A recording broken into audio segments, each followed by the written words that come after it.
Well, good afternoon. This is Jamie Southern Truth and Shay coming to you live with the latest update that we couldn't speak down at the old Castalloy factory.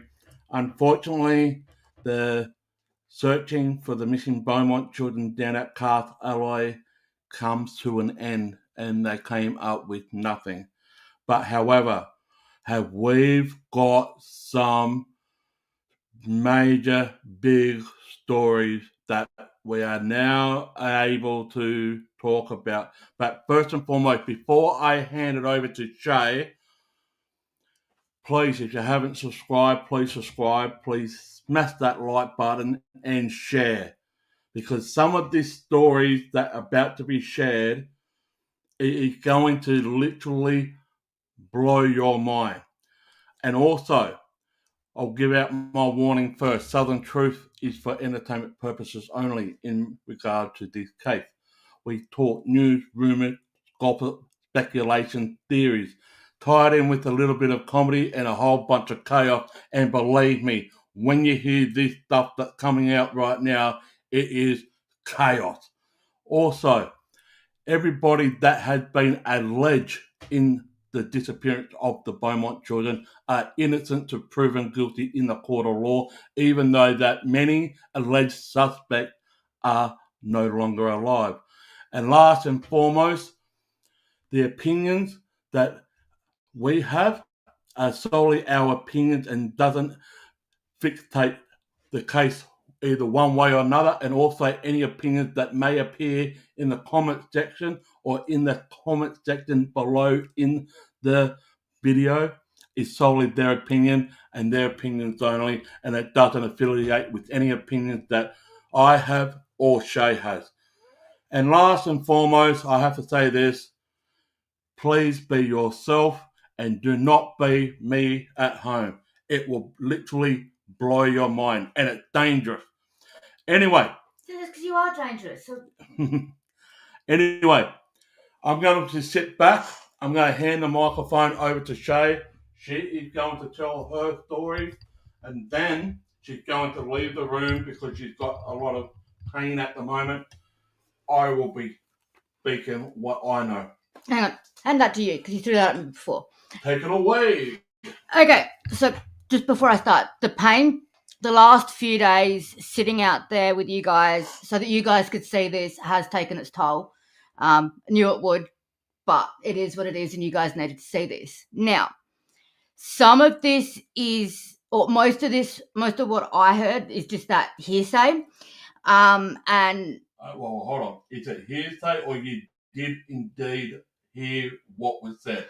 I overheard conversations that were not hearsay. Okay.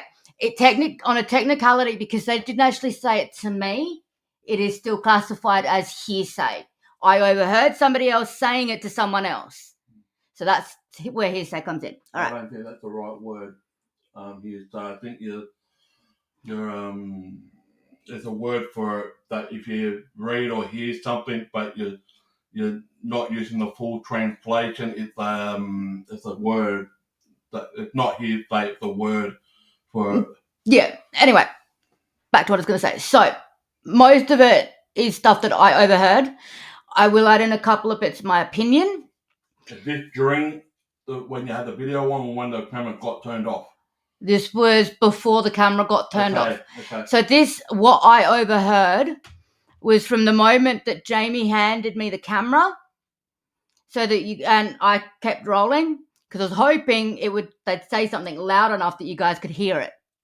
So the first bit, some of the reporters that were down there and their crew believe that this was a publicity stunt.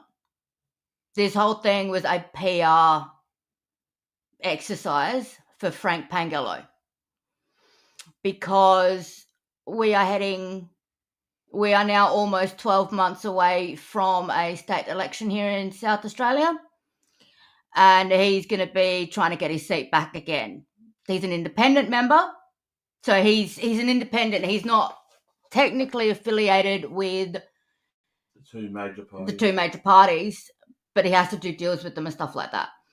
So the mainstream media basically seem to all think that this was a PR stunt by him. Then not long after that, and you didn't end up seeing him, but Flavio, I think that's just the name of the company. It is. So the head of Flavio was walking past and stopped to talk to one of the cameramen that was there. Channel 7. Channel 7's cameraman, and he was fucking pissed. And Shay is not apologising with the bad foul language, because that is exactly what is needed. Because if you say pissed off, that is under exaggerating. He was ropeable, heads were going to roll type situation. So he said he wanted. So when they were first discussing all of this, No. What you saw on, I don't get that vibe personally. I don't trust the media. They might say, oh, they didn't get over the fence. Okay. This woman that said it, had not been there all week. Yeah. She was there for Channel 9, I think. I think it was 9's reporter that was saying it. And they had a different reporter there Monday through to yesterday. Yeah. So today's reporter was a new reporter. And the one that was agreeing with her was a cameraman for the ABC. Yeah. So I hadn't seen him either. No. There's only been 2 cameramen down there from the media, Channel 7 and Channel 9.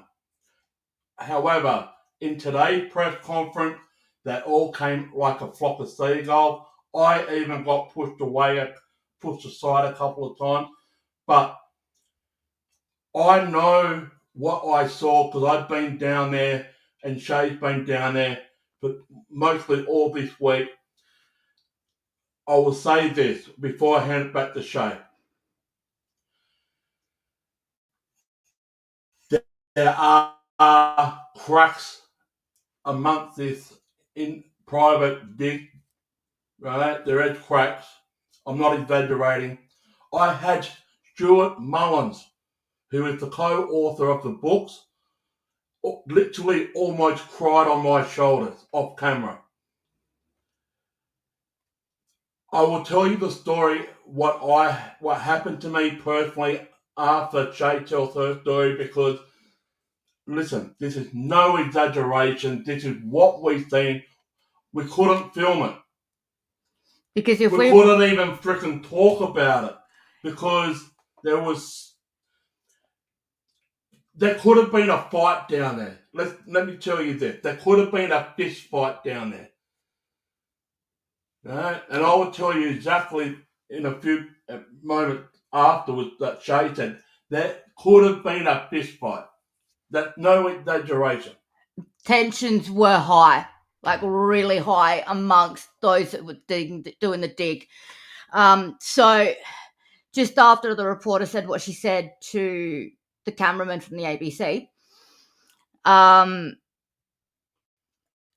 the head of Flavio came walking past, saw the Channel 7 cameraman and some others that were standing around, and this was when he was fucking ropeable. He was like heads were gonna roll type situation. The word that I'm looking for is paraphrasing. You're not hearsay. You're paraphrasing. I'm paraphrasing what I overheard. That's it. So he was saying to the I think there was still Channel 7's reporter was standing there at the time, and he was saying that prior to the dig commencing, he'd been trying to put in his 2 cents worth of where he thought could be possible sites to dig, because they were trying to do a round table. Well, he got told to shut up, and he didn't know what he was effing talking about, and that is exactly what he said. He said effing talking about. Fucking talking about. Yeah. You don't know what you're fucking talking about. That is that word that was used to him. Now, who said it? I don't know, but having talked about it between ourselves since, we think it might have been somebody within Pangello's camp, because that's where we're seeing the divide. We're seeing the divide between Pangello's camp and the rest of them, which is why I think the media is stating, and this is just private conversations between them, and it's why I think they might be stating that Pangello did this for PR. Talk about what you heard also about the fence. So he then said, the guy from Flavio then went on to say that the inside, and we couldn't show you this, but within the Castalloy site, they'd blocked off with temporary fencing a certain area that they could dig within. And apparently somebody else was supposed to pay for that, like for that temporary fencing to be brought in and put up. The head guy from Flavio said that he had to pay $18,000 to get that put in for the week. And also took what Flavio said that he wanted to have. Flavio wanted a month minimum, and he wanted the ability to be able to dig up the entire site. But again, was denied, told, go shut up, go sit in your corner until we tell you where to dig type situation was going on. And I don't think that came from Bill, and I don't think that came from Stuart either. I think that did come from Pangello's camp, because as Jamie will go on, yeah, and that's just it. They didn't want just 7 days, and Bill and Stuart have said that too. They didn't want 7 days. They wanted longer. They needed longer. Yeah. Because there wasn't just where they dug. There are other sites on that site that could be possibilities as well. But I'm going to... No, well, before you go, standing literally behind Shay, was Andrew McIntyre in regard to the Stanford site. I don't know if anybody heard something about Stanford that you can find the body within an hour or two and blah, blah, they're on the side of the sinkhole. Shay want the whole video that we did today put on private. I said, no, leave it public, right? Because it was a conversation that was had that I just happened to pick up. Yeah. Andrew McIntyre, the one that was sexually abused and assaulted by Munro, was literally standing behind Shay, having a conversation with somebody, and he mentioned the Stanford dig. Now, I will say this before Shay goes on. The reason why we couldn't say anything down there, because the tensions was high. They were all the team was disappointed. There were frustrations. There was a little bit of a protest down there with the Stanford site and blah, blah, blah. There could have been a freaking fist fight down there. And we had nowhere that we could go to get away from them to be able to talk to you guys and tell you what we'd overheard. We knew we had to come back here first, like come back home and set this up. Before Shay leaves the room, I actually spoke to Bill Hayes after everyone started to disappear. Some of these excavations that was done, and they had to take some of the soil away, almost cost $500,000 for a week. And that was just to remove some of the soil that had to be removed. Bill Hayes said if they would indeed had extra time, he wanted at least 15 diggers. 15. And some of these diggers would have came from the general public like yours truly here. But unfortunately, due to some legislation that you need some type of permit, and also due to insurance and all that, obviously you're not going to get public people to help. But they wanted more people there to help them. That Bill Hayes and some of the team crew wanted at least 15 diggers, and also extra time with Flavio, who is the company that's running and they were all behind it. The thing is, they all got shot down. Yeah, and the only one that we can think of that shot them down was somebody within Pangalloy's camp. Now, there was a media guy with the camp, but that media guy is for Pangalloy because he's a member of parliament.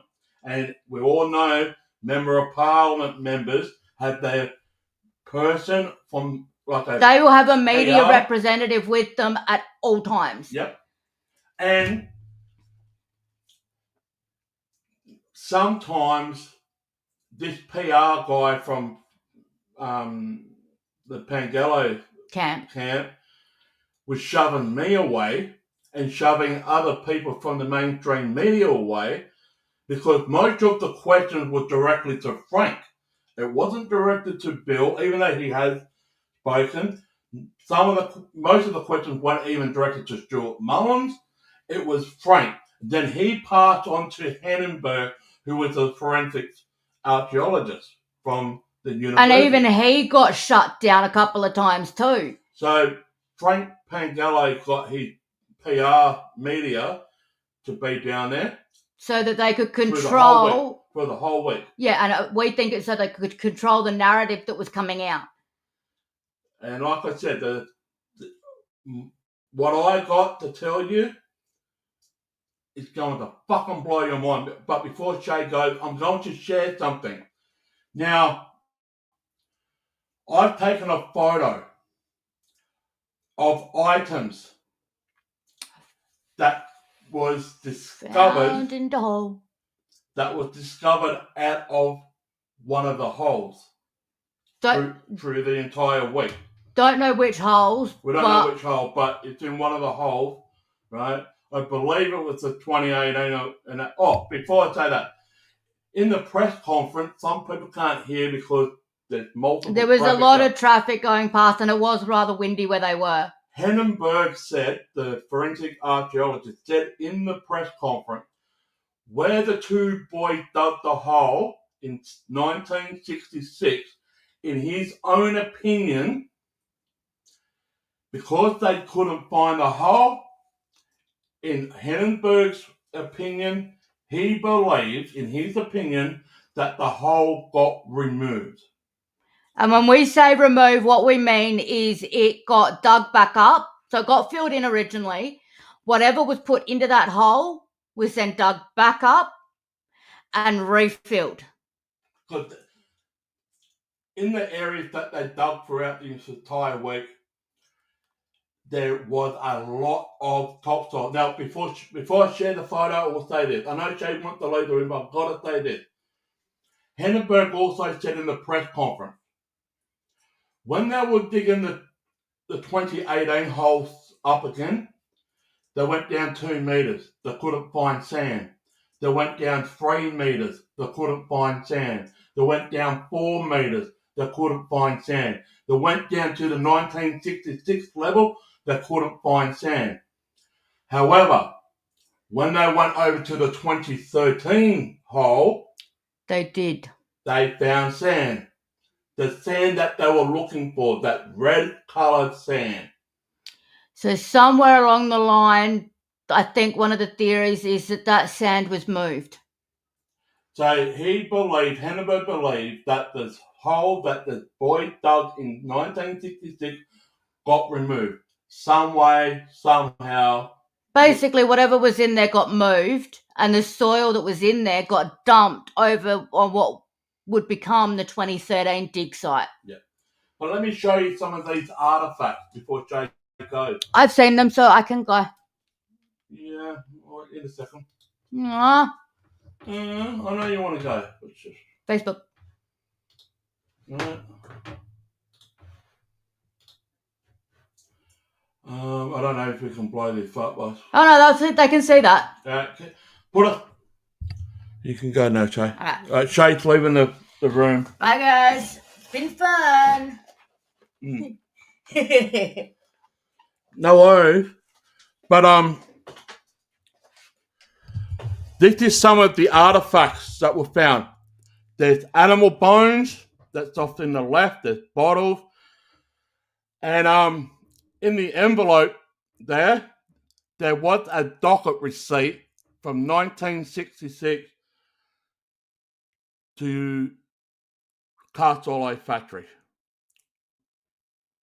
That's it. Inside that envelope was a 1966 receipt that was delivered to Castalloy. It was found in the hole. I personally took this photo myself, and yeah, those bottles, they're from the 50s and 60s as well. Also, you have to know this too.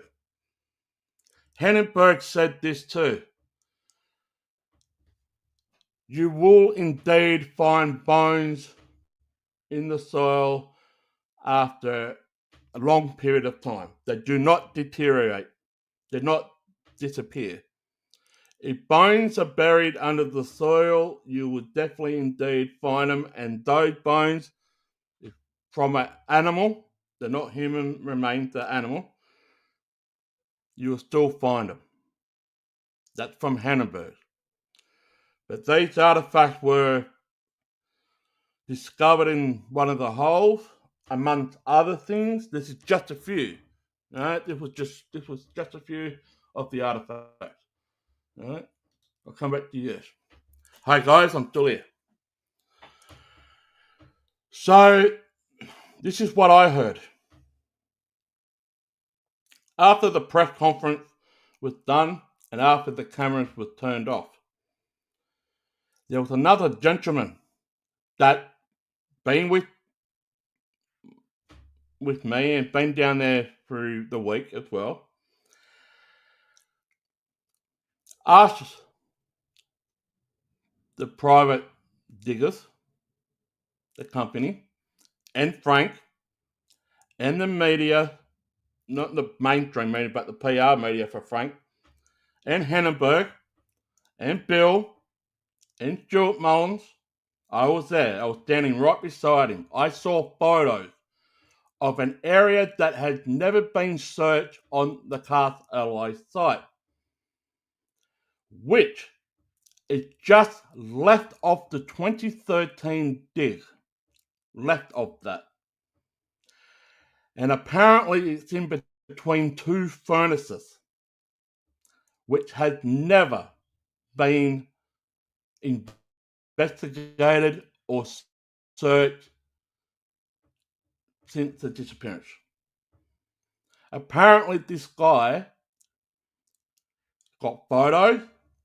He's got a underground penetrating radar image. You can see disturbance in the ground. And you can see there is something put in this area. He asked the excavation team and Frank and the archaeologists and Bill and Stuart, why did you spend most of the time on the western side when you've been ripping down trees and you thought they were under there and you're ripping gates down and you spent all this time focusing on that. But yet on the other side of hole number 13, which is on the eastern side, you didn't do it.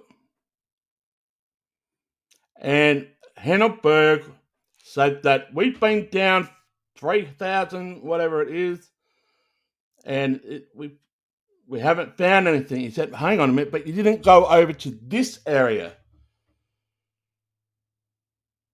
He showed them the images. He showed them where the area was and the landscape and so forth. There was an argument.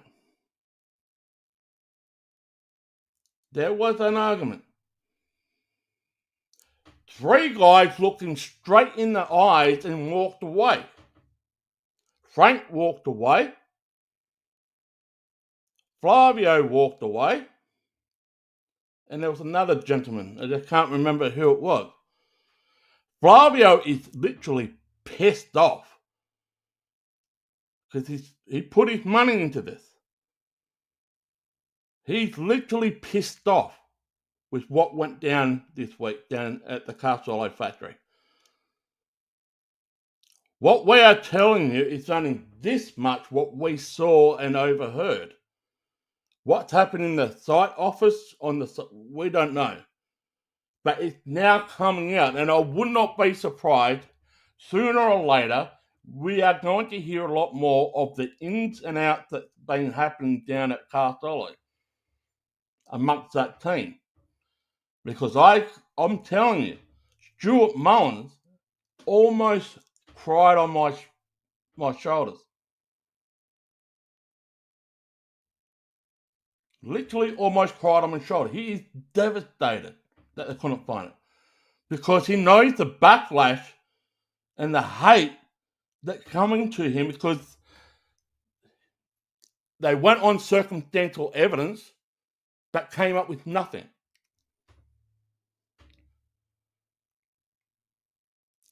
You have the Stanford group down there, some of them, not all of them, but some members, even Andrew McIntyre, he was standing behind Shay,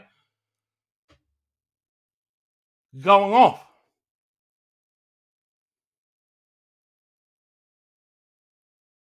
There's a lot of things that we couldn't say down there because if it would have sparked, there would have been a fist fight.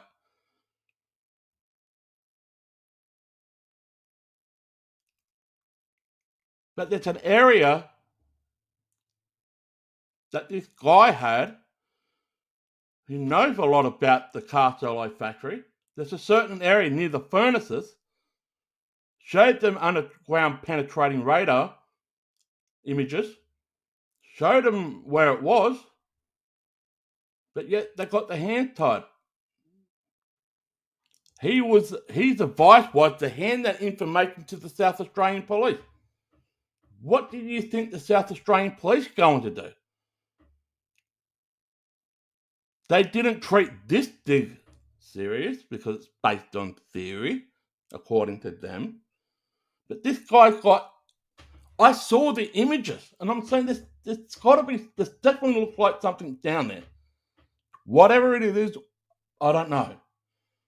He literally want the crew to get on that excavator because they had an hour left. 1 hour left. He said, all you have to do is just go over to that area and just do a scrape and see if there's anything. But they have to be off the site by 4 p.m. They've got 1 hour, but they called it off at 2:30. Everyone's tired, everyone's exhausted. You can understand they've been out there all week searching for the missing Beaumont children. They come up with nothing.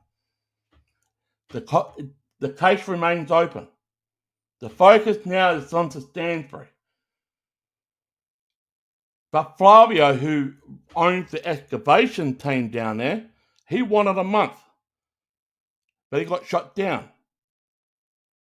A private fence was put on the ground of the Castalloy site, and they can only dig inside this fence line that cost Flavio $18,000 to rent out. He's pissed. He's literally pissed. He wasn't supposed to pay for the fence. Somebody else was supposed to. But at the 11th hour, he had to pay for it out of his own pocket. This excavation that they've done for the whole week, looking for the missing Beaumont children, could send his company broke. Could. I'm not saying it will. It could.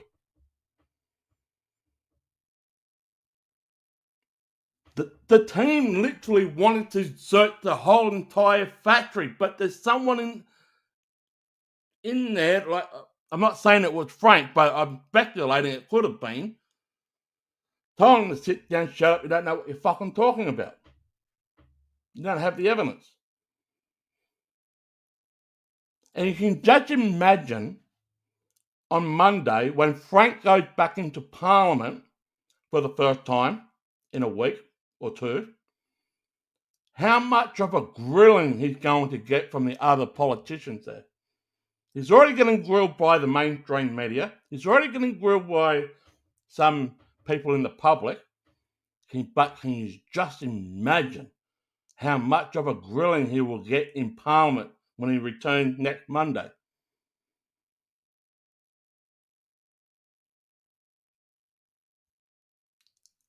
I just cannot believe some of the hypocrisy behind the scenes. Like, I knew by Thursday something was off. You guys might have seen differently, but from what I saw with my own eyes, and I literally spoke to them personally off camera, there was something going on behind the scenes. I saw Stuart Mullins emotionally crumble on himself because they're coming up short. He told me straight away, we're not considering this as a failure, but he's going to be handled as a failure.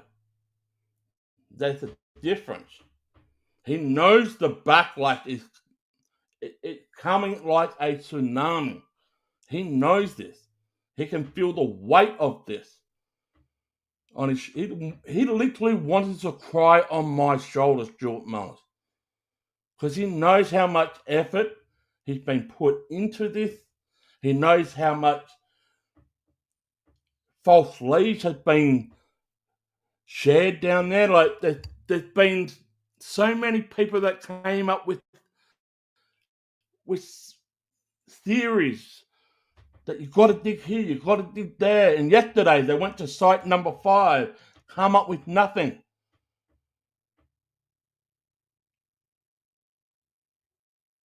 But you've got to treat every single thing serious till you put your eyes on it, and then you can rule it out. And that's what they did. But Flavio, who wanted a month minimum to excavate the whole site. Now, I will say this, before I read some of your comments, I will say this too. In the press conference, I don't know if it was Frank or Hannenberg, who was a forensic archaeologist. One of them did say that the ground is indeed contaminated. And yet, they want to put redevelopment houses on it. The ground is contaminated.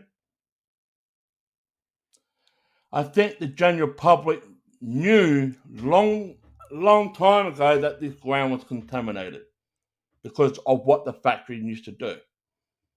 But yet it's going to be sold off for redevelopment to put houses on it. The ground is contaminated.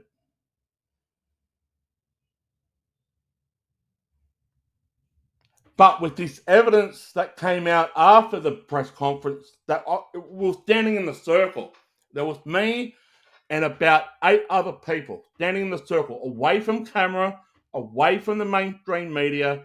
It was just, there was Frank, there was Bill, there was Stuart, there was Hannenberg, there was let's go through it again. There was Flavio, there was Frank, there was Hannenberg, there was Bill, there was Stuart, there was the guy with the evidence, there was me, and there was another guy.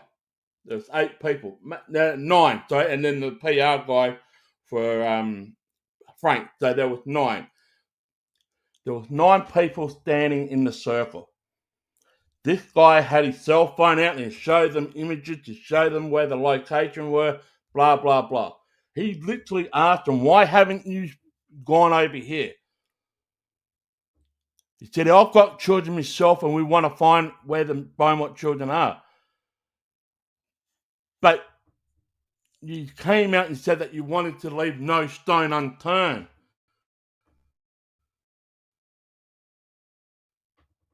You focused on ripping down trees and gates and so forth.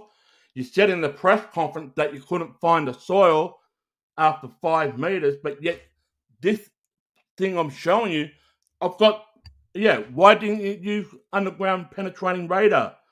They didn't. They didn't use any underground penetrating radar in this dig. None whatsoever. They were mainly concerned of finding this red sand.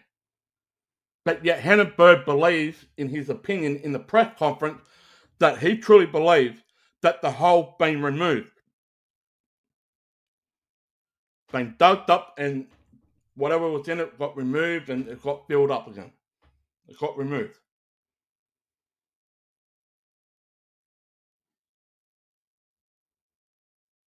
That's from Hannenberg.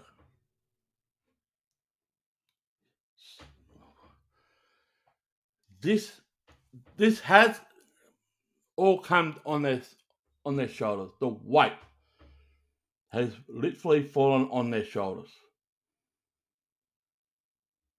And I will say this, Bill wants to come on this program to talk to you guys and to tell you how much he appreciates your support, the chatter that you're having with Shay.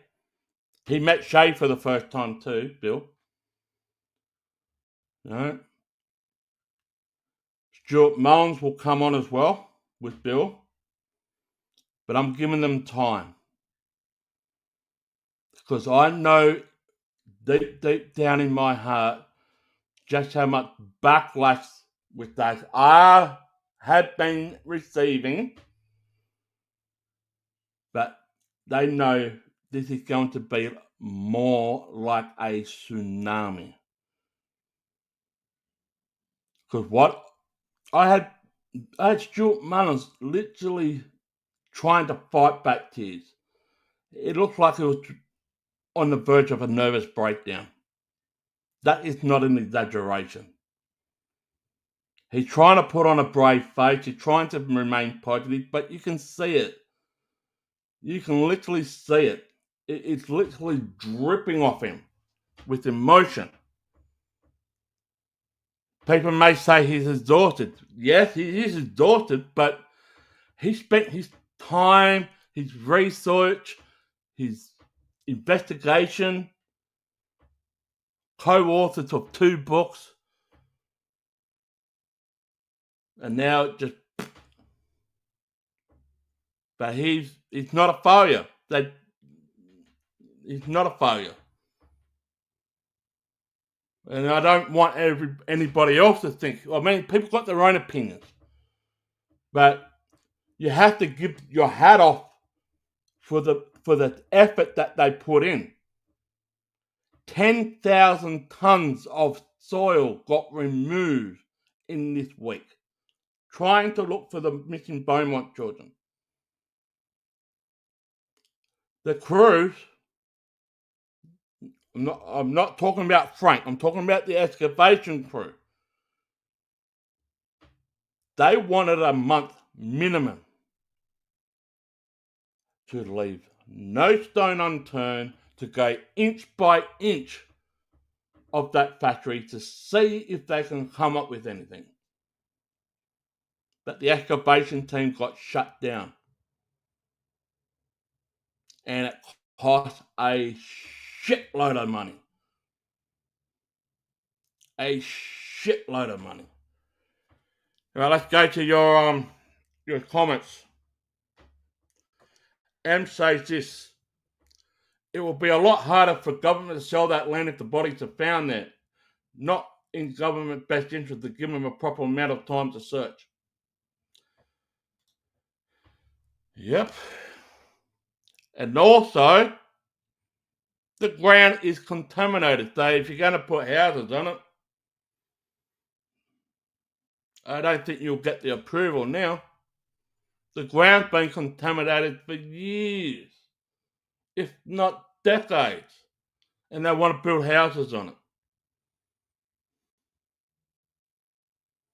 How many redevelopments that you know of have been built on ground that's been contaminated? Most importantly, if you do build houses on it, deep down in some people's hearts, they still believe that the Beaumont children are still at the Castalloy factory because they didn't search the entire factory site.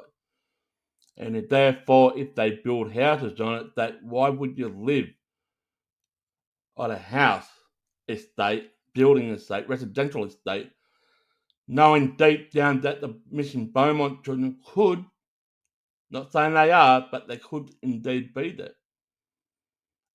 At the moment, they haven't found anything. But there are some areas that still remain to be unsearched, and whether or not they're going to do that, it's like pushing shit uphill. The gentleman was advised to give his evidence to the South Australian Police. What do you think the South Australian Police is going to do with this evidence? I can tell you exactly what they're going to do. They're going to treat it as a theory. Because according to Bill Hayes, and I had a word with him off camera before we left the site, until people come up with evidence, not theories, evidence in regards to Castalloy, and we keep the word spreading, the Castalloy chapter comes to a close for now, which is disappointing, which is heartbreaking. And for being down there with Shay, and being on the ground, and giving it to you guys, knowing full well there's other areas of this site that had never been searched thoroughly, even though the South Australian Police been on the site and blah blah blah. But knowing full well there's multiple of areas on this site that hasn't been dug or searched thoroughly, it still questions many people's minds. Are the Beaumont children are indeed on the factory site somewhere? However, there's many other people are now focusing on Dansbury. And Andrew McIntyre, who was sexually assaulted by Munro, was literally standing right behind Shay today, overhearing a conversation, and he came out and said, I'm paraphrasing what Shay heard here, saying that they're up at Stansbury and you can find them within an hour. They're on the side of the sinkhole.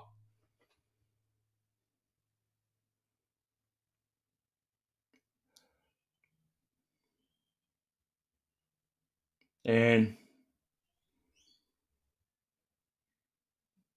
you can see that he wanted to cause an argument, trying to say, see, this is what I saw from his body language. See, I fucking told you they weren't here.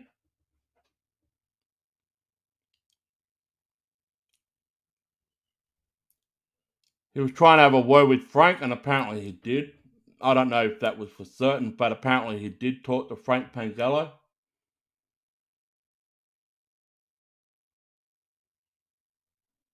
Whatever they were talking about, I don't know, because I was doing other stuff.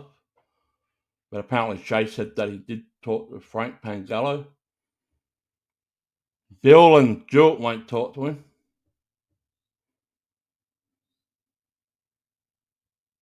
There's a lot. Here's another thing that needs to be debunked too. Rachel Vaughan posted up on social media that during the early days this week of the excavation down at Castalloy, some of the supporters of the Stansbury dig got abused by Bill Hayes, the former police detective. She didn't mention Bill Hayes, but there's only one former police detective that's currently doing the excavation, or helping with the excavation, that's Bill Hayes. She claimed that Bill Hayes, or her supporters, I should say, claimed that Bill Hayes abused verbally to these supporters. That's not the case. This is a true story that happened early this week. The supporters went up to Bill Hayes and they had their signs say dig Stansbury, and that. Bill Hayes said, if you want to dig up Stansbury, go for it. I'm all for it. Do what you have to do. They believe, because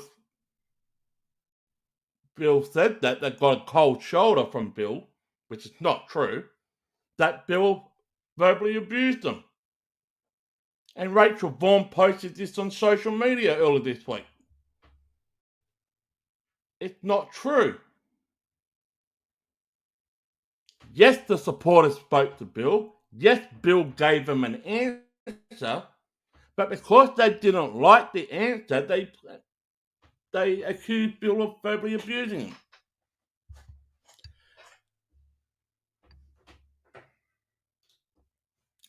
Rachel claimed that she was removed forcibly and verbally abused by police when she attended her old house at Edwardstown because she swore that Louise Bell remained under the concrete slab there. And she has a very interesting pattern of behaviour. Well, this is what Bill Hayes said to another gentleman down at the Castalloy today, once the cameras were turned off. This person was talking about the Stansbury thing and the families, like Rachel and that. This is what Bill Hayes said. The family have got stories and they're all different to one another, and also they keep changing their story. So take everything they say as a grain of salt. That's the words from Bill Hayes. Not mine, not anybody else, Bill Hayes. Now, people can make up their own mind. Does Bill Hayes have a bit of a boundary between him and the Stansbury family? You can say. I'm not saying yay or no. But Bill Hayes is all for the Stansbury thing. If people want to do it, do it. Go for it. You have my blessing. That's what Bill said.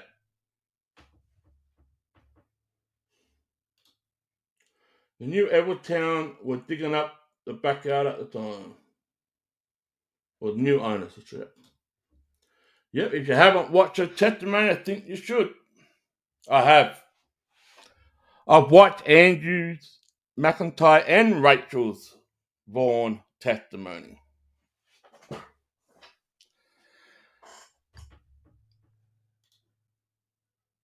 I'm going before I didn't. I'll say it again. I wasn't sure if I want to share this, but it's been made public by Rachel Vaughan. It's on social media, and I have got the screenshot.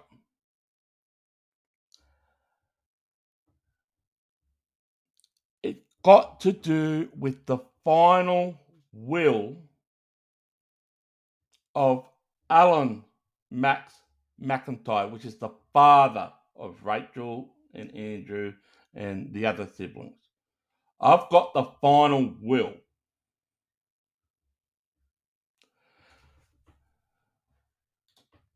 She makes a lot of outlandish claims from about satanic cults selling human meat in the Adelaide butchers. Yep. I've heard that too, and I've also heard that from Andrew as well. I've also heard that. But like I was saying, I have got a screenshot that is on public forum on social media by Rachel Vaughan of the final will of her husband. And there is a naming there that some people should pay attention to. Do you want me to share screen it right now or just leave it and just talk about it? Because I don't own the photo, but I have got the photo. It's not my property. All right, give me a couple of seconds. Once again, this is my warning. Everyone is innocent to proven guilty in the court of law. This is for entertainment purposes only. Anything I say is solely my opinion, and my opinion only doesn't facilitate on anything in the matter at hand. So just give me a second. I have to put this on my other device so I can put up on the computer. Just hold up for a second.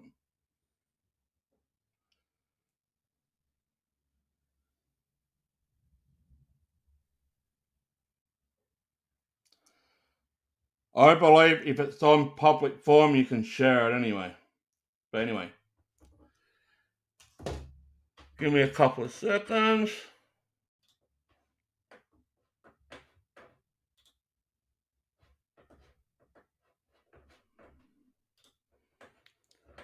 Oh, come on.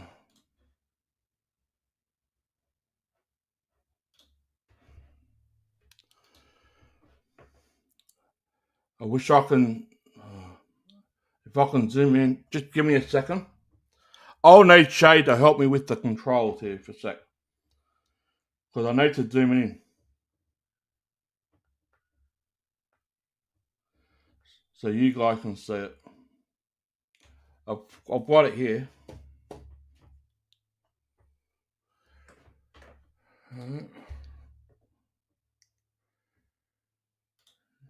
Give me a second.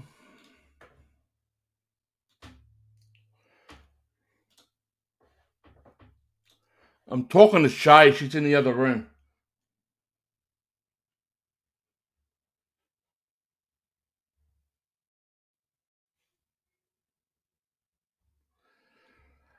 All right, just give me a second and just let it.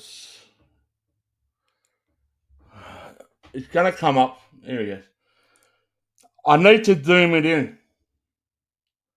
Shay doesn't want to move. Her back is playing up. She's going to tell me what to do. I need to zoom it in. Because I can. She doesn't want to move. Well, hold on. Come here.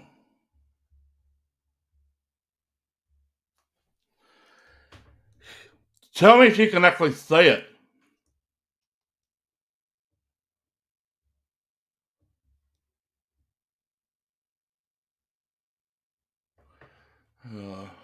Let me see if I can zoom it in properly.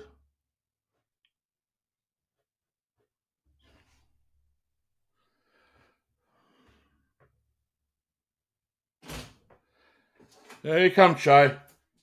You know how to zoom that in. Alright, Shay to the rescue.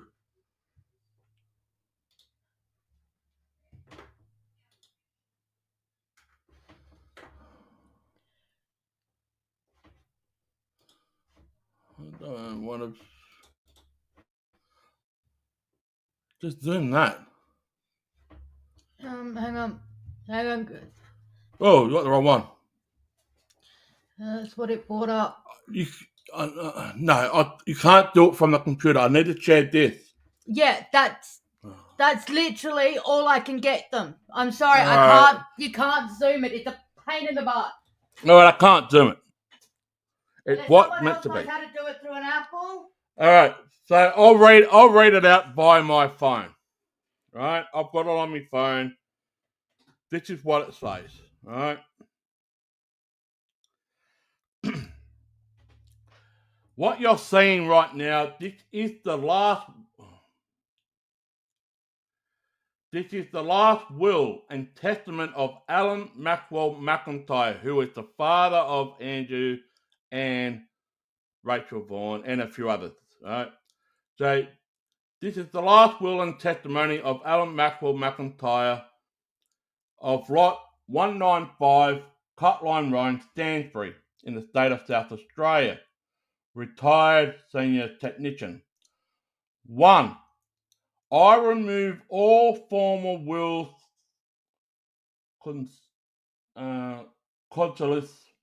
and testimony deposition and declare that this to be my last will. 2. Check this out. This is where it gets interesting. 2. I appoint my nephew, Martin Hamilton Smith, hereinafter referred to as my trustee, to be executioner and trustee of this my will. I bequest all of my papers of research onto my nephew that said Martin Hamilton Smith and direct that he dispose of them in the manner which I had made known to him during my lifestyle. Does anybody know who Martin Hamilton Smith is? He used to be the state opposition leader for South Australia for the Liberal Party. He is the nephew of Alan Maxwell McIntyre, the father of Andrew and papers of Richard equals 100% porn collection. Well, you don't know. It could be.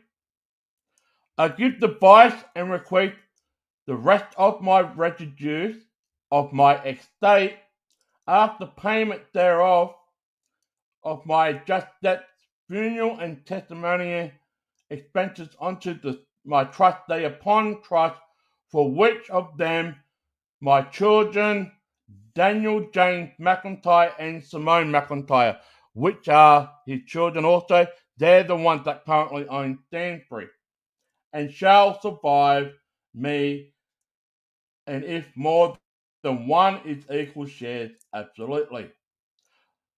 I empower my trustee to sell.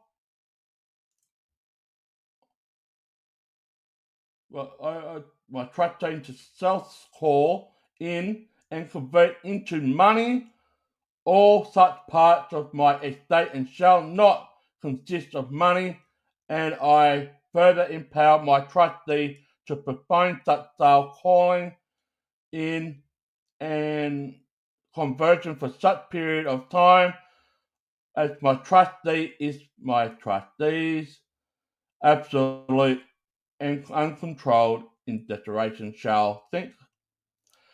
I have not made any provision in my will for my children Andrew, Ruth, and Rachel, which is Rachel Vaughan, become of the ill will that they have shown to me, and because of the malicious acts, I should say, that they have perpetrated against me over many years. In witness whereof I have set my hand to this my last will and testimony this day in November in the year of 2010. So this is the last will that was made in 2010.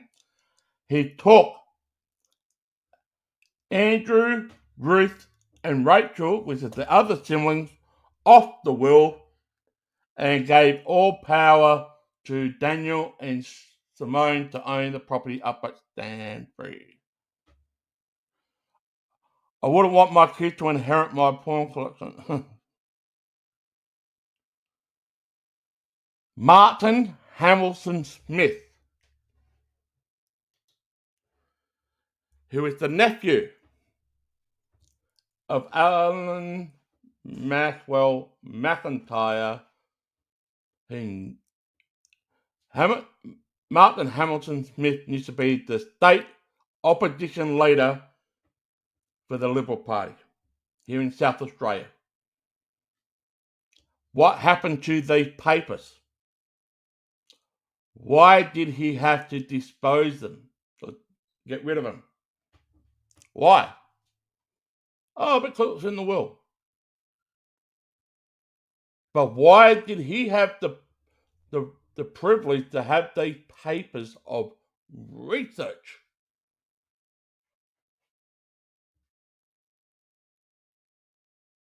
Why?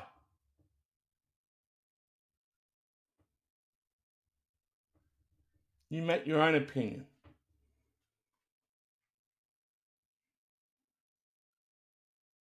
You make your own opinion.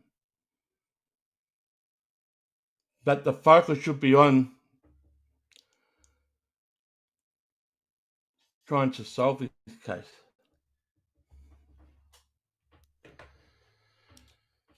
We have recently been through an inherent dispute, the wishes of the pretty meaningless and not binding. Well, this is what Bill Hayes says. Every family member has a story and it keeps changing. Treat everything that you hear about Stanbury as a grain of salt. Yeah, do your research. We say, yeah, do your research. Look into it. But treat it as a grain of salt. More importantly, keep an open mind. The just wishes nothing more, very easy for the children to contest if they truly wanted. That's a good point. Have they contested it? I am presuming they have. I have no proof that they have.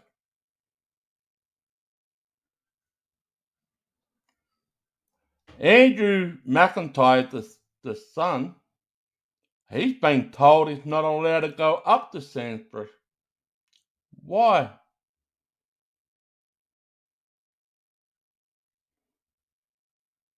There's so many stories among this family. The family of the McIntyres are divided in so many ways that you can comprehend. And if they thought the paperwork was genuinely significant and was evident, they could contest it. Possibly. But I'll say again, this is what Bill Hayes said. Every family member that currently still alive have got a story. However, the story keeps changing.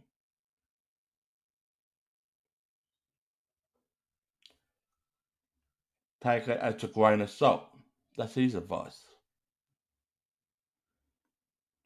However, now that the focus now gone from Castalloy to Stanbury now,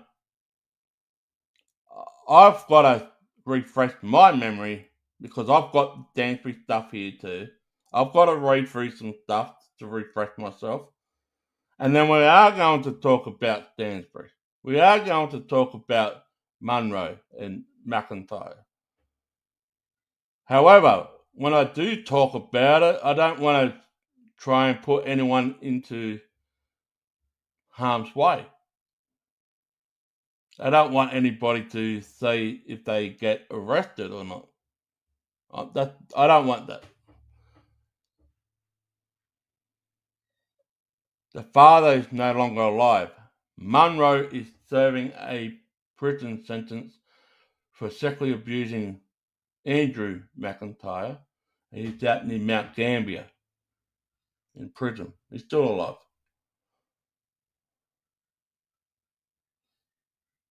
He pleaded guilty without even going up on the witness stand. He pleaded guilty.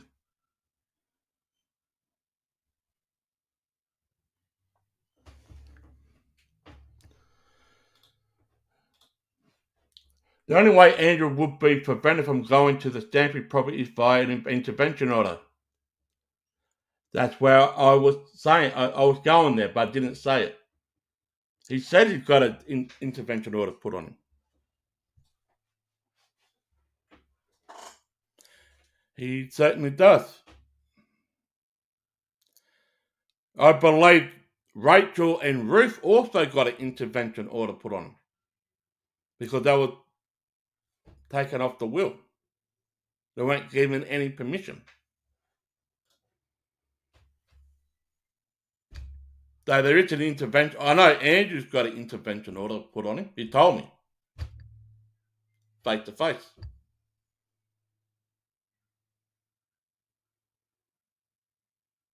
Now here's a question I want to ask the viewers, and leave your comments in the comment section here, in the chat, or in the comment section below this video. Do you truly think they're going to get permission to do Stanford?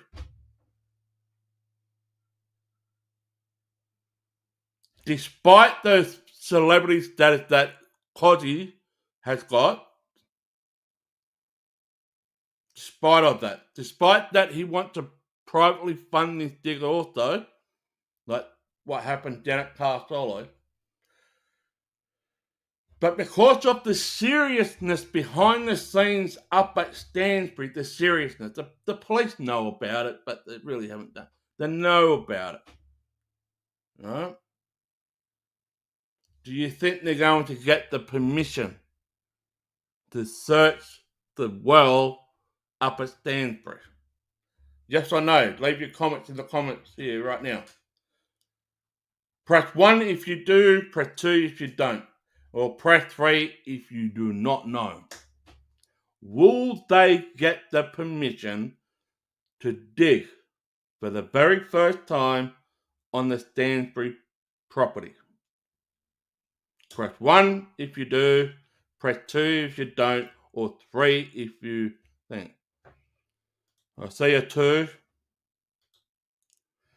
Authorities will put too much regulation on it. They probably already dug there and removed any evidence.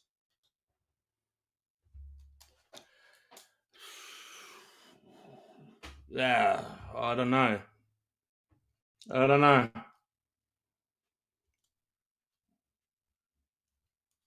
There's a possibility. There's a strong possibility, but the question's got to be asked, what do you believe? There are so many theories. There are so many stories, not just about the Beaumont children, but sexual abuse of children in the Water State. Pedophile rings. Are we allowed to say that word? Trigger warning. Trigger warning. It's been covered up. There has been a massive cover up.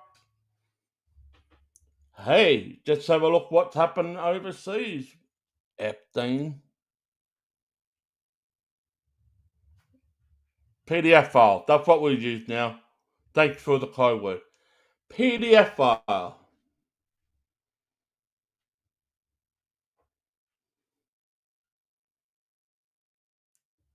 But we're not just like up at Stanford. They're not just talking about the Beaumont children that may be up there. They're talking about the 2 children that disappeared from Adelaide Oval in the 1970s. They're also talking about the children that been abused sexually in the state of ward care up at Stanford.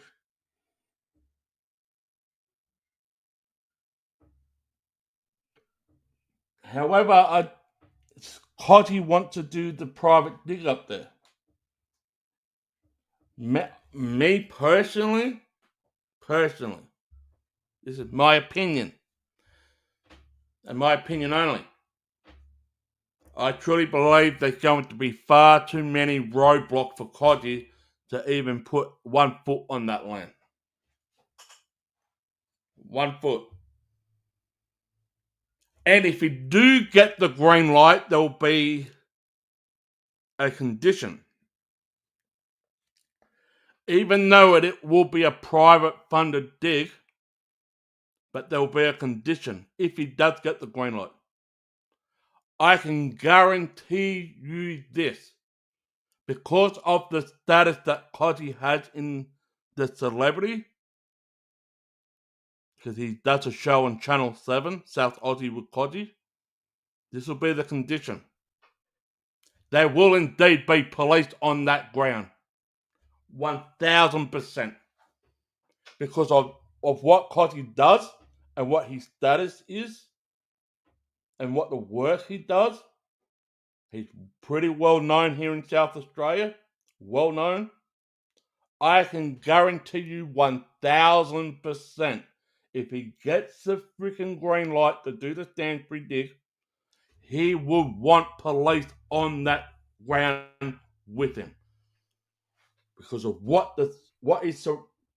the story that surrounds Stanford site and the family that's involved, the members that are involved.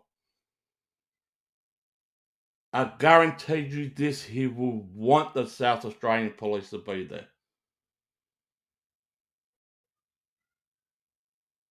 I guarantee you this, he would want them to. Deb says this: I have seen an interview with Rachel and Max Egan. They probably cleared it up when she came forward, but in saying that, I still want it dug up. We all do. Even I do. Okay, I'm being honest here. Even I do.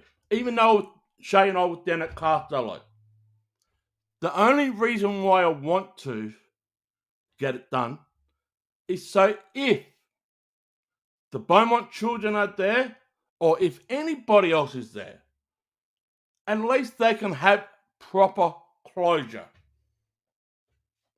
Shouldn't we bring closure to people that lost or have a missing loved one, especially if it's a child or even a family member, for certain sake? Shouldn't we just bring closure to the other members of their family if they have a missing family member that could be up there? Who is up there? Who knows? Could be nobody. It could be a shitload of people. But you're not going to know until they do the dig. But will they get the permission to do the dig? And if they do, I can 1000% guarantee that Coddy will indeed have police on the ground because of the freaking seriousness that this family has. And it's not just the Beaumont children. It is not just the Beaumont children. We'll love some closure. So will I. But what do Rachel Andrew narrative change when they find nothing at Stanford? Whoa. Oh, pull the brakes up just for a second. That's a good point. That is a dead set good point. But pull the brakes up just a second. Because, let's go back to Castalloy for a second.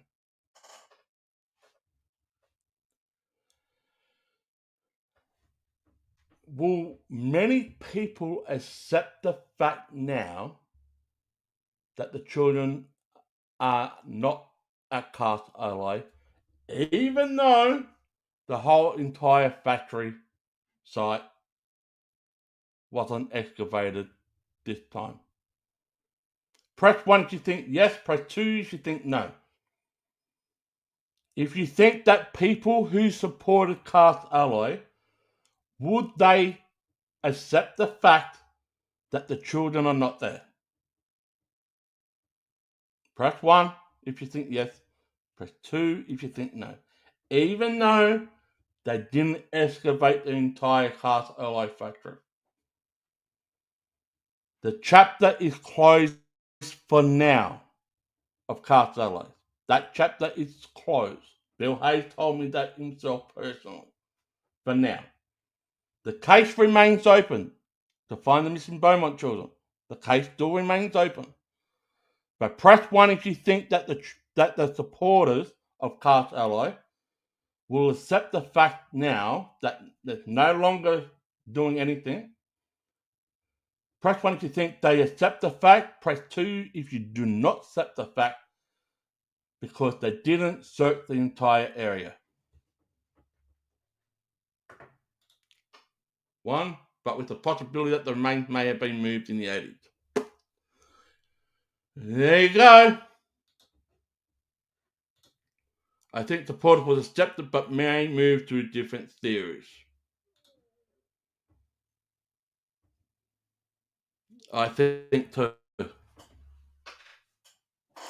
too. Because there has been so many theories.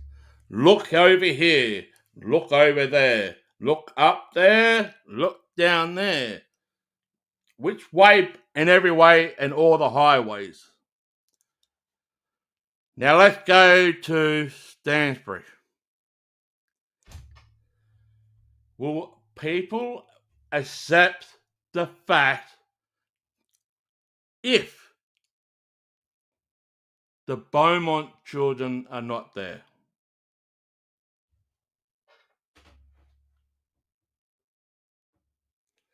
If they do indeed do the dig up at Stansbury, will people accept the fact that the Beaumont children are not there? Or would they accept the fact that nobody is up there? Despite what's been said in testimonies, no matter what's been said on social media from the same people, would the supporters of that Stansbury situation, will they accept the fact if nothing is there? Press 1 if you think yes, press 2 if you think no. Devastated. Well, people don't know what was. People don't know what you found out today in mainstream media. Going to tell them what you learned. I did. Watch the replay.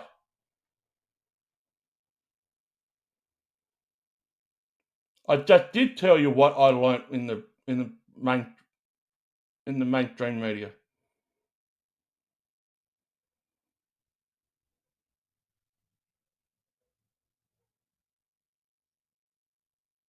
I did.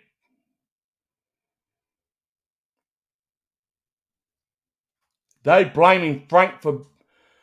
literally blaming Frank Pangello for this excavation site for a PR publicity stunt for his state campaign election for next year.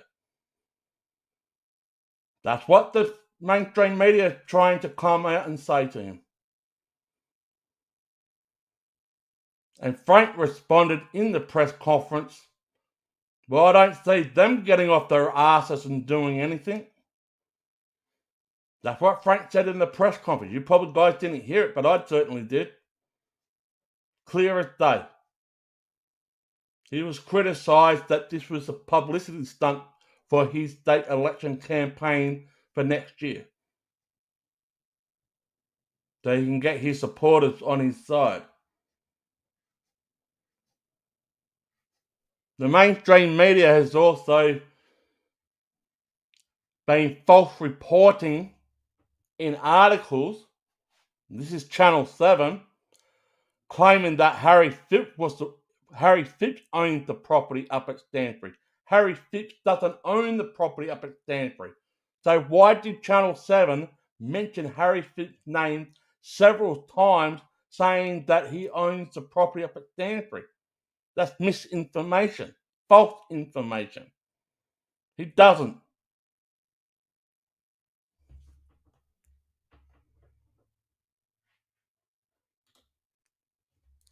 Frank mentioned he had other people coming forward about sexual abuse allegations regarding Harry Phipps. He's got over 5,000 emails now that he hasn't even looked at because he's been down at Castalloy. But I can guarantee you this, as soon as he steps inside Parliament on Monday, he's going to get so much shit thrown at him in regard to this excavation down at Castalloy. Haven't seen the news yet, I only know what you told me. Yeah. The stuff that I told you also happened off camera,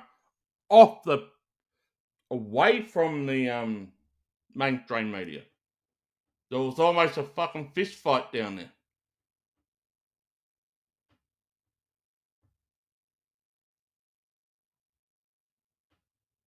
Mainstream media down there have also got themselves to fucking blame in this as well. Because they keep saying that, Harry Phipps is a suspect, blah, blah, blah. Well, they haven't found anything. So do they have to apologise to the general public?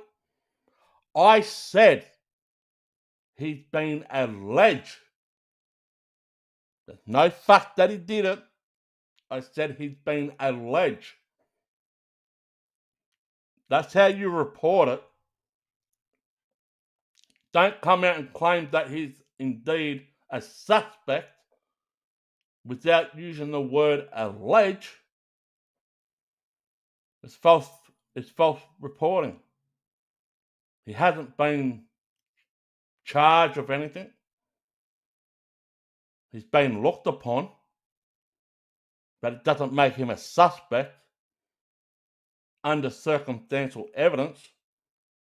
He's been highly regarded as a suspect by the mainstream media and documentaries and so forth, but I've always said he's been alleged, because everybody is innocent to proven guilty in the court of law, whether you're alive or unalive.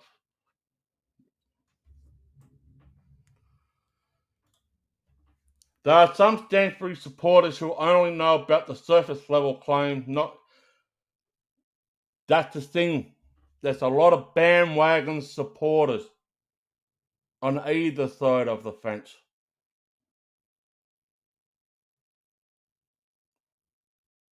However, I'm not on either bandwagon.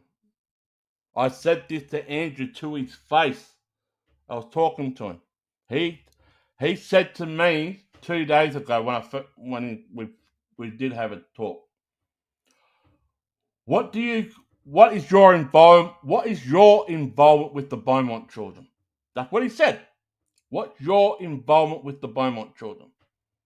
And I turned and say to Andrew, I said, hey, I've got no theories. I've got no speculation. However, I have a lot of questions. I've got a lot of questions. And most important, I want closure for the Beaumont children so they can hopefully be reunited with their family who are no longer alive.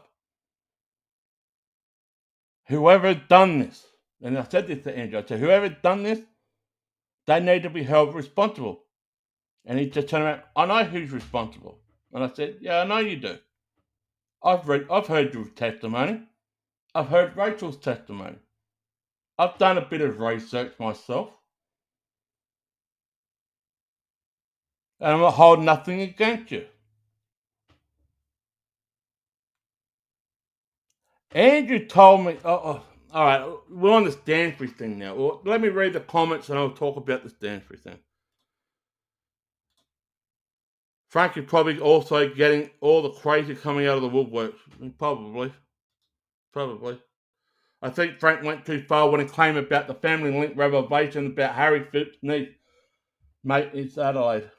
Everyone knows everyone. In the 70s, the population was half of... Tell me about it. I'm not even from Adelaide. I've been living here since 2005. And you're indeed right. They might not know your name, but they know what you look like, and everybody does indeed know you. All right, let's get on to Stanford for a second. All right. So while I was talking to Andrew McIntyre, the person that was sexually abused by Munro, who's claiming that the Beaumonts and everybody else is up at Stanford, he said this.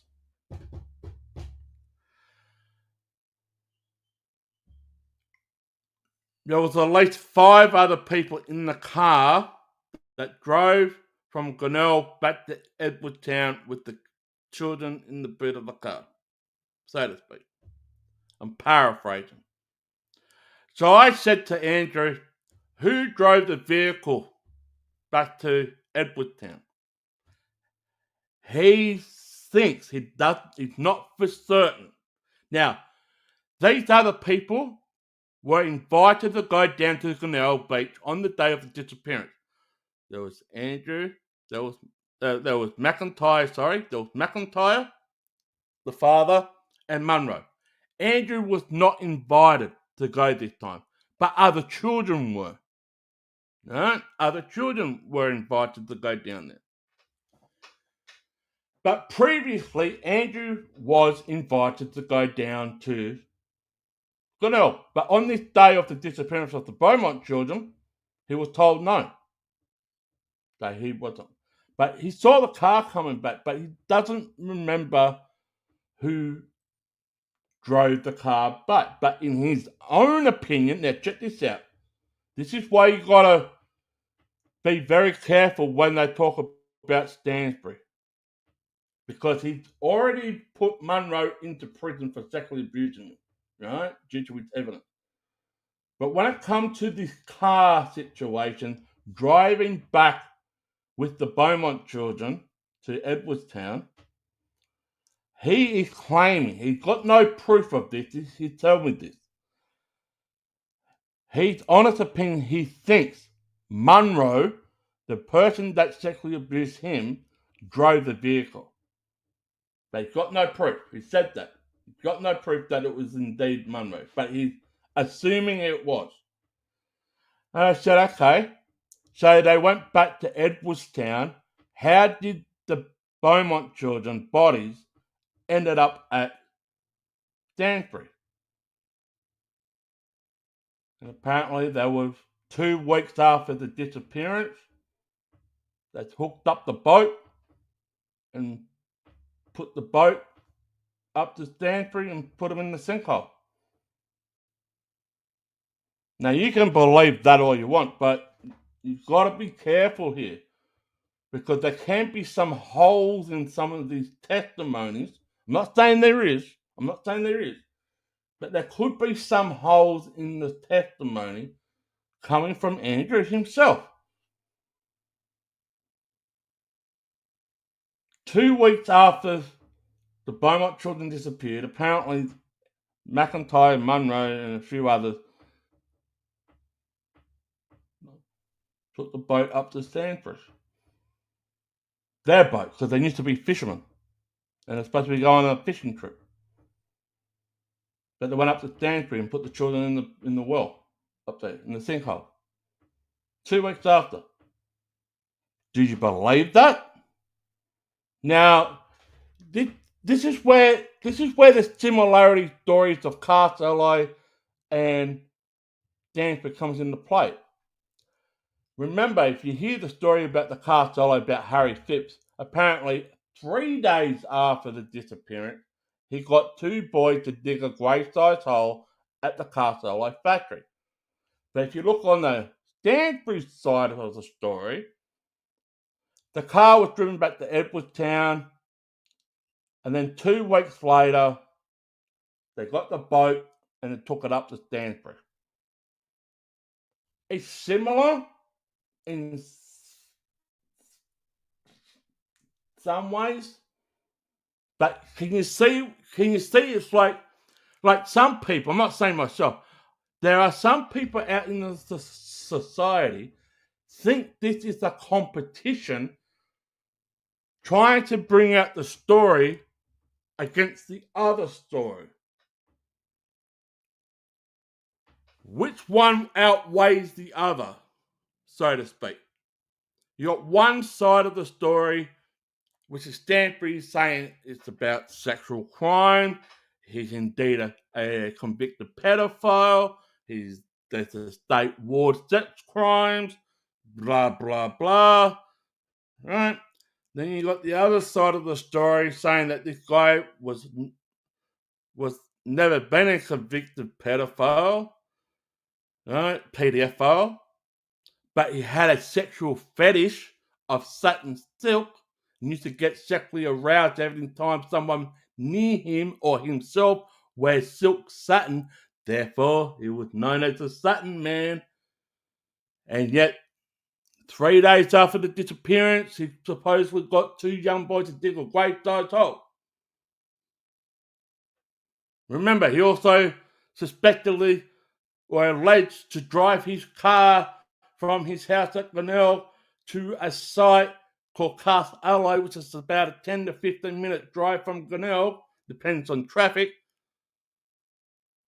So if you look at both sides, you've got a 10 to 15 minute drive from a property to another property, or you've got a 200-kilometer boat ride to dump the body. Which one outweighs the other?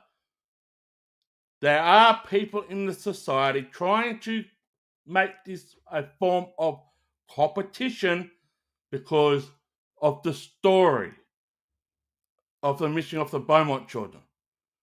But the thing is, the Stanbury does not only involve the Beaumont children. That's why it's got a lot of traction. That's why it's got a lot of people following it. It's not just the Beaumont children. Beaumont children got nothing to do with the state ward because they weren't state ward of the children of the state ward. Nothing. But if you look at the Beaumont children disappearance story, the story is almost similar. You got 3 days against 2 weeks. Which one is it? I am from Adelaide, can't go out without running into someone you know. Tell me about it. I just have to put on my Collingwood hat and I'll get stopped down the road. Or I just put on a band t-shirt like Iron Maiden, Kiss, Metallica. I get stopped all the time. Mulligan inquiry is being used as an excuse by Rachel Andrew. It's got nothing to do with preventing investigation at Stanford. It's got nothing to do with the investigation of the Beaumont children. Full stop. It's got to do with the other side of Stanford.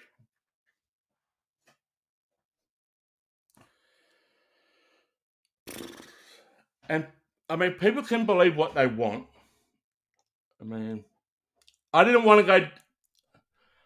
I personally didn't want to go down the rubber hole of Stanford, but now that the focus is up there now, and it's getting a lot of attention,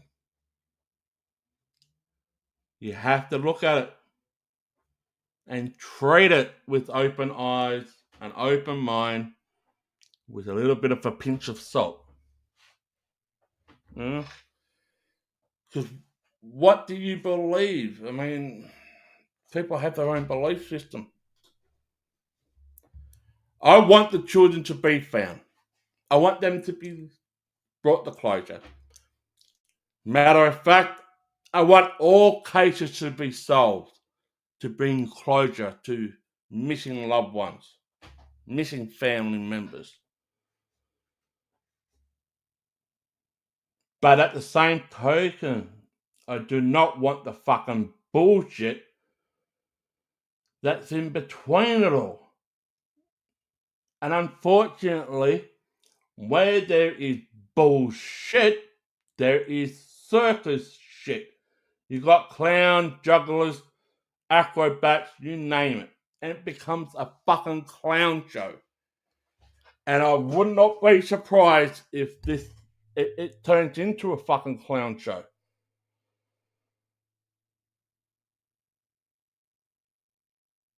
Because the situation up at Stansbury, if people really want to look at the story and the testimonies and blah blah blah blah blah, and the other seriousness that's involved, there's no fucking around.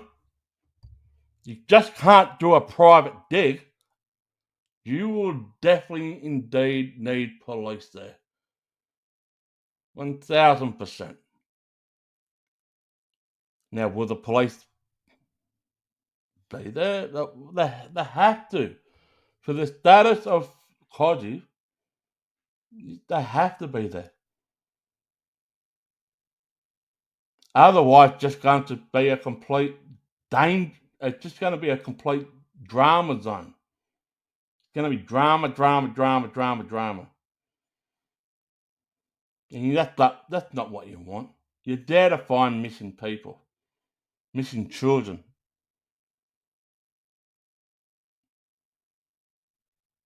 Now, here's the thing, too.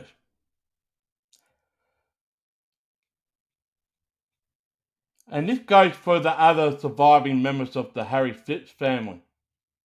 And this goes to the members that currently owns the house up at Stansbury. And I'll say this. This is not a personal attack. We heard a statement come out yesterday from a Phipps family saying that they indeed want to bring closure and they feel sorry for the Beaumont family for the missing children and all that, and they want to bring closure. They want this case solved. Okay. Here's my only question. What have the surviving members of the Phipps family done in regard to finding the Beaumont children? What have they done? I know they want to clear his father's name. I get that. That's well and truly good. But if they want to bring closure and they want to help solve this case to find the missing Beaumont children, what have they done on a personal level to help solve this case? Let's go to the Stansbury too. The two family members that currently owns that, Danny and Simone. Apparently they don't want anybody on their properties. But do they want this case to be solved? Do they want any missing people cases to be solved? And if so, what have they done to help find whether it's the Beaumont children or anybody else? Do you think they have tried to help? Or do you think they're trying to hide up some evidence? And that's why they're preventing people from doing their investigation, like the police or whoever it is.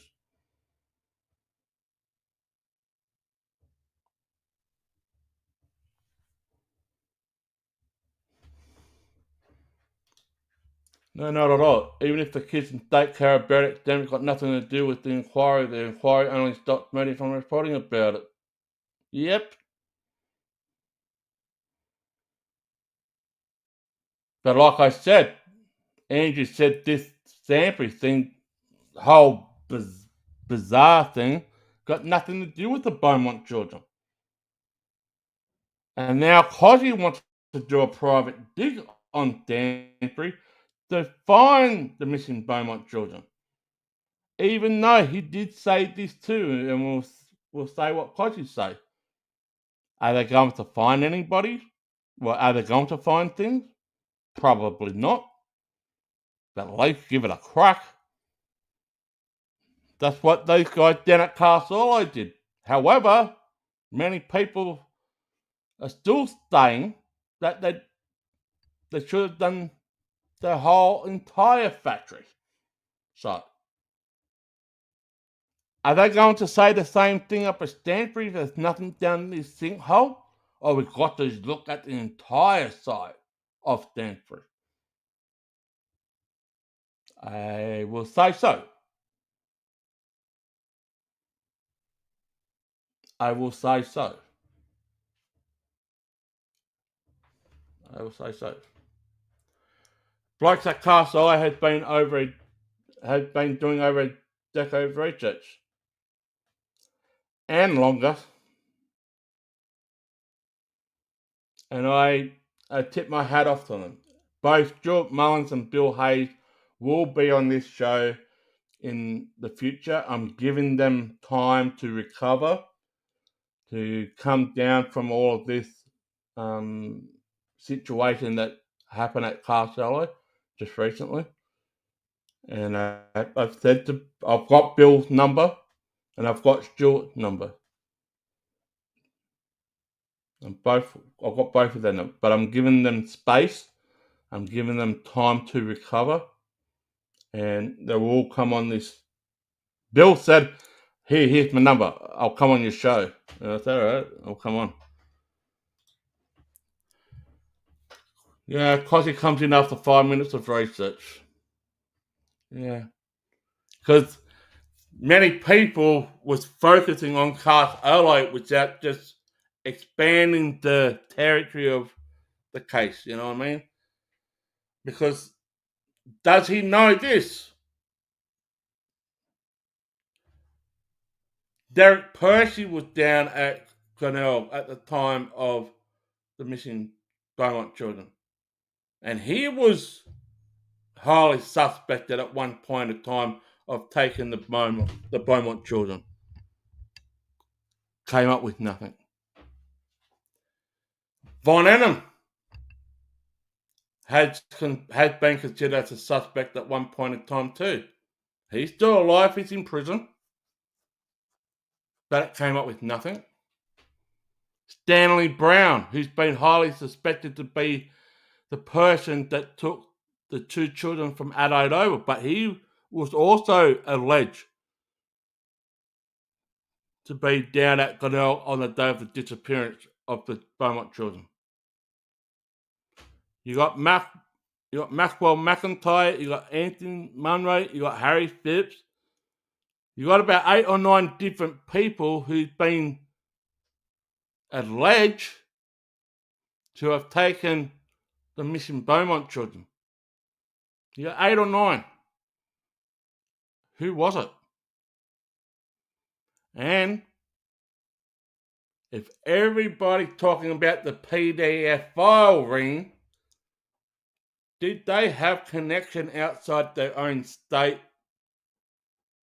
And they all congregated down at Glenelg Beach. Did they know each other through the grapevine?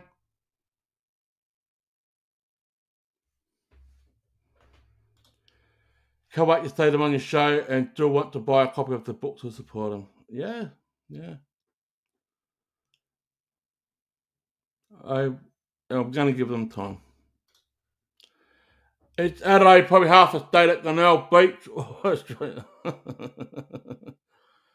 Well, we all know this. Glenelg Beach was packed on that day, and it was a fucking hot day too. It was a hot day. So what? Adelaide's got 1.5 million people. That's just Adelaide. I don't know about South Australia, but Adelaide's got about 1.5 million people. I had a joke before I came to South Australia. Does South Australia have a birth control problem, have they? 1.5 million people? Shit. No wonder most people are frickin' on corn. Change it with the P. Yeah. But yeah. But yeah, so the Castalloy factory chapter is come to an end as of now. Until somebody comes through with any vital information and so forth, or nothing going to be done. And that come from Bill Hayes himself too. And unfortunately, the children still out there somewhere. Been 59 years and continue to count. Bones will still be discovered, no matter how long it's been down there for. If they've been buried. If they've been buried. Cremated is another different kettle of fish. But we'll have to talk about more about the Stanford thing in the near future, because I've got some reading to do to refresh my memory. I've still got it here. I've still got to figure out whether or not Shay and I are going to go up to Stanford, 200 kilometres from where we are. So it's a lot of travelling, unless we're just going to camp out there in a caravan park or a hotel up there. Who knows? We don't even know if they're going to get permission to do the dig up there yet or not. We don't know. But press 1 if you think they're going to get permission, or 2 if you don't. There's so many things to question. I mean, I believe there's going to be roadblocks. There's going to be roadblocks and roadblocks. Very easy property to find. The road is literally named after the owners. Adelaide. Adelaide. So I've got books on underbelly crimes, the underworld crimes in Melbourne. Underbelly, I've got them. I've got The Ultimate Evil, got that book. Son of Sam. I've got that book. What else have I got? I've got a lot of true crime books here too. A lot of true crime books. Before I came to Adelaide in 2005, I had the No Town Body in the Barrels book. I had that one. And shit, I lived 3 blocks away from where some bodies were buried in the backyard up at Salisbury North. The other bodies that got discarded and put into a barrel with acid and put into a bank vault up at Snowtown. That happened in the late 90s. Yeah. So, yeah. Well, guys, that's all I've got for you. If you're just joining in, if you want to watch the replay, please do. If you haven't subscribed, please subscribe. Please smash the thumbs button. And also, leave your comment under the comment section below. Shay and I did I'm going to say thanks to Shay for an outstanding job talking to you guys. Having that banter just breaks up the boredom, and it was slow most of the time down there because nothing was found and whatnot. No reporting, no breaking news, and when I did come, I gave it to you. So don't thank me, thank Shay. I did what I had to do, but I think also Shay and I will need to recover because it took a toll, and we want to say thank you for showing your support. We will be going into Stanbury in a couple of weeks' time. Also, we are going to have Bill and Stuart on this show in the near future. I'm just giving them time to recover, to come down this. However, if there's any breaking news in regard to Castalloy situation, the aftermath, I should say, or Stansbury, in between now and when we go to Stansbury, I will come on here and say, need to buy you some metal detectors, and you can make more contact by digging up the local beach. Good exercise. I've been thinking about getting myself a metal detector because I've been watching these treasure hunters that find gold and opal and gemstones and all that, and I'm saying that I'm in the wrong freaking business. Yeah, getting a metal detector will be one of those things I'm going to look into because there's fucking treasures out there, especially those bottles that I held in my hand the other day. That's been down there from the 1960s. Imagine cleaning them up and putting them on your shelf. You know. But anyway, thanks for joining us. Smash like, subscribe, share, do what you need to do. We will be back when we have more news. We'll see you shortly and take care, everybody. Thank you for your support.